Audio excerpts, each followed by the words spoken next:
So when they are buying too low, which is good. If they are selling too low, not so good. We are seeing an increasing number of freight forwarders become more and more data driven. I'm just very excited. I think this is one of the key trends that people should pay attention to. One of the things that we are very keen to do is to bring visibility. We are using a lot of AIs in our different modules and systems to help. Hi, this is Kadvi Rana from Logistics Insider. And joining me is Joyce Tai. She's Executive Vice President, Worldwide Partnership and Managing Director, APAC for Freightos. Welcome to ACFI 2025 Conclave. It has been great having you here, and I hope you've had a lovely day so far. Amazing time. This is probably one of my favorite events of the year, so we are very happy to be here. Well, we are really happy to have you here with us. I want to start by asking you, focusing on technology because it has been a big topic here at ACFI this year specifically.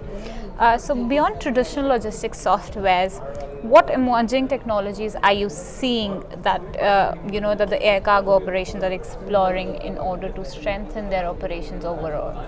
Sure. So I actually share one of the case studies that probably didn't get the time to elaborate, but we are seeing an increasing number of freight forwarders using data that they have access to build opportunity discovery tools internally for their sales team. What do we mean by that? So for the longest time, the freight forwarders they need to pursue the opportunities where they are at their best, right? And it doesn't make sense for them to cut their prices for certain lanes when they are actually great in different lanes. One of several different examples is that some freight forwarders start building the tool with Freightos terminal data through APIs. So they are getting a lot of data from us when it comes to ocean freight rate and air freight rate, and they build a compliance tool, a dashboard internally. So when they are buying too low, which is good. If they are selling too low, not so good. If they are selling too high, very good. If they are buying, selling too low, too high, they build a index and they do a lot of benchmarking, helping their sales team to know, okay, I'm going to start my week this week. This is my rates. This is the market opportunity. My rates are very competitive in these lanes, so I'm going to pursue those opportunities. Where on the other hand, some of their services may not be as competitive. Maybe let's not spend so much time. Let's not cut prices. Let's just focus on something that is more opportunity for them. So we are seeing an increasing number of freight forwarders become more and more data driven, and they are very curious about the methodology of how the data is being accumulated, cleaned, parsed, stored, and how can they access to that very quickly through APIs. I recall that 8 years ago I joined Freightos. I was super terrified because API is a norm in other industry where I came from. But even till today, I think people are still talking about EDI.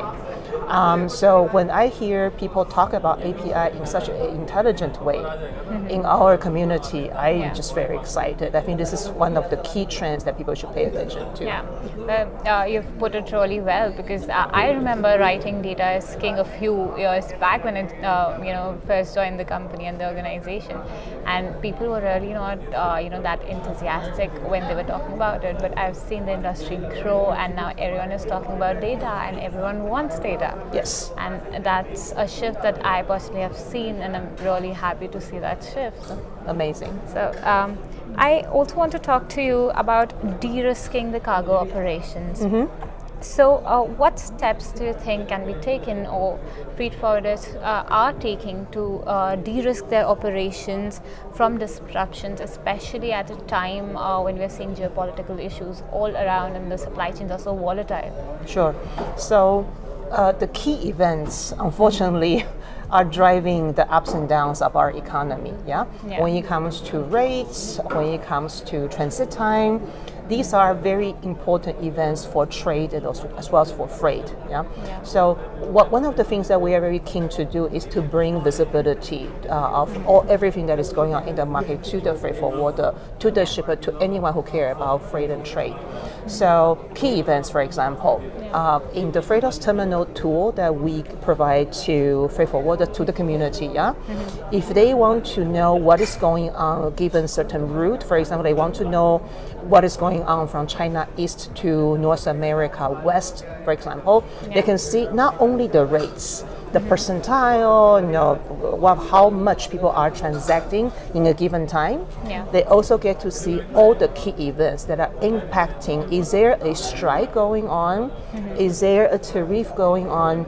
Is there some kind of policy change going on? Is there a congestion going on? So this is all key events. Now, what is also important is that you can go back into the history up to 3 years. So you can see, okay, we have some certain, for example, Suez Canal congestion, and that is impacting the world and also the key lane that you care about by how much percentage.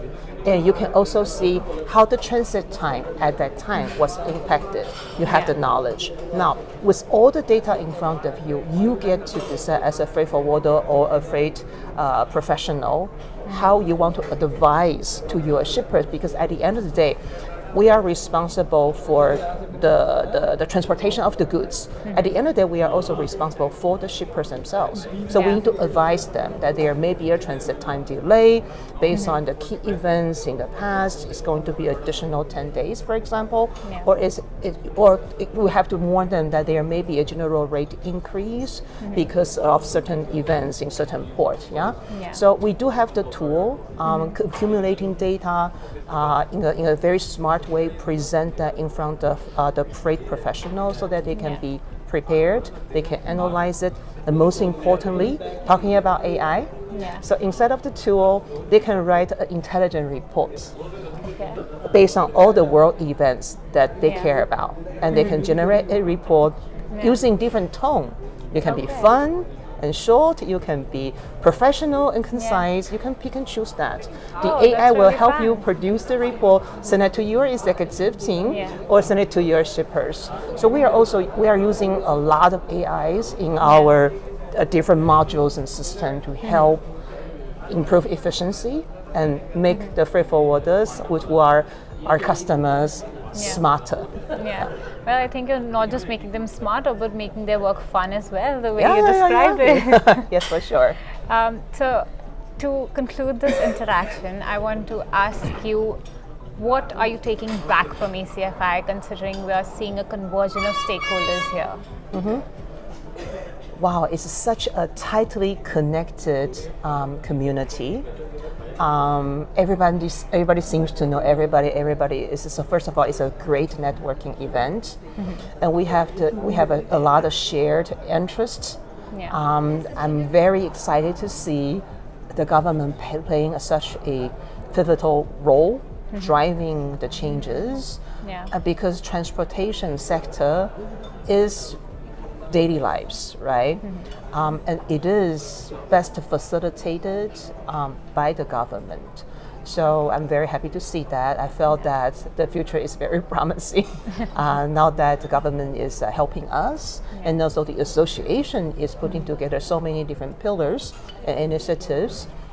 I felt that in the next 10 years will definitely grow at a hyper speed. Well, thank you so much, Joyce. Thank you. It was lovely meeting you and having this interaction with you. Thank you.